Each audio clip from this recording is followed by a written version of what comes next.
আমাৰ মুখ্যমন্ত্ৰী মহোদয় এইটো এটা আঁচনি, অভিলেখী আঁচনি, যিটো আঁচনিৰ জৰিয়তে গাঁৱে ভূঞে থকা প্ৰতিভাখিনি উলিয়াই আনিবলৈ চেষ্টা কৰিছোঁ। আৰু যোৱাবাৰ আমি হৈছোঁ, এইটো কৃতকাৰ্য হৈছোঁ। এইবাৰ 02-0 আমাৰ খেল মহাৰণ আৰম্ভ হ'ল। প্ৰথম পৰ্যায়ত আমাৰ পঞ্চায়ত লেভেলত হৈ গ'ল।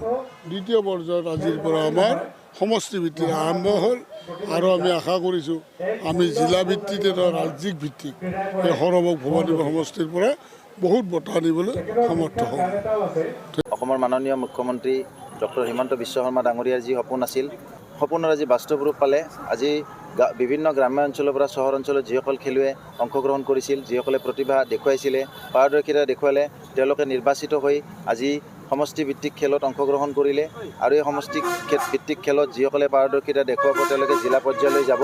ইতিমধ্যে সমগ্ৰ বৰপেটা জিলাৰ বিভিন্ন সমষ্টিত খেল যোৱা 5 ডিচেম্বৰৰ পৰা অনুষ্ঠিত হৈছে আৰু অহা 18 ডিচেম্বৰত আমাৰ সৰবক ভৱানীপুৰ বিধানসভা সমষ্টিত সামৰণি পৰিব। ইতিমধ্যে 20খন জিপি আমাৰ সমষ্টিত আৰু 3টা আমাৰ পৌৰ এলেকাৰ সকলে চিলেকশ্যন হৈছে। তেওঁলোকৰ প্ৰায় 1400 মান খেলুৱৈ ইয়াত অংশগ্ৰহণ কৰিছে।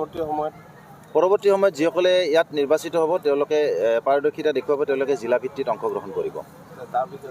জিলাৰ পিছত তেওঁলোকে যিসকল পাৰদৰ্শিতা দেখুৱাব তেওঁলোকে ৰাজ্যিক ভিত্তিত।